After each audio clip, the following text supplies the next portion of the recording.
কুটনি, খেয়ে বল এটা কেমন হয়েছে এই গরমে। তাড়াতাড়ি তাড়াতাড়ি। ভালো আছে। আচ্ছা, আজকে বানাবো হচ্ছে মজিটো। আসলে আমাদের একটু গরম হয়ে ইচ্ছা করছিল মজিটো খেতে। এই দেখো, প্রথমে এটাকে আমি এরম লাগছে কারণ হচ্ছে এটাকে আমি ফ্রিজে অনেকক্ষণ রেখেছিলাম ঠান্ডা করার জন্য, আর আমাদের আইস কিউব করার জন্য জিনিসটা নেই, ওই জন্য বাড়িতে করে আইসটাকে আমি করেছি। হ্যাঁ, তো কি নিয়ে নেবো, প্রথমে আগে এটার মধ্যে আইস নিয়ে নিই।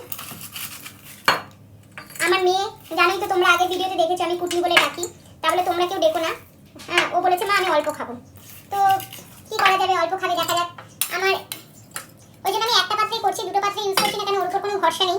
আচ্ছা, আমি মিক্সিতে আমি লোকের মানে বড় বড় দোকানে রেস্টুরেন্টে চিনি সিরাপ থাকে, আমি এখানে একটুখানি পুদিনা পাতা আর চিনিটাকে বরফ দিয়ে একটুখানি মিক্স করে নিয়েছি। এটা দিয়ে দিলাম, ঠিক আছে।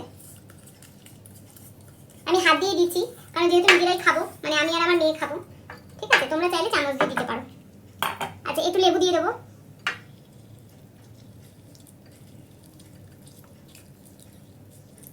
লেবুটা ভালো করেই দেবে, ঠিক আছে, লেবু দিয়ে দেবো। আচ্ছা দেখো, আমি একটা ব্লিঙ্কিট থেকে একটা বিসলারি সোডা অর্ডার করেছিলাম, সেটা এখন খোলার চেষ্টা করছি। হুম,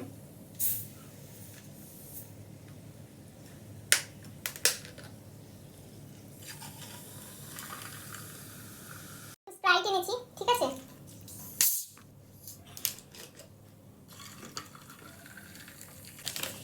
আচ্ছা, একটু বিট নুন দিয়ে দিচ্ছি।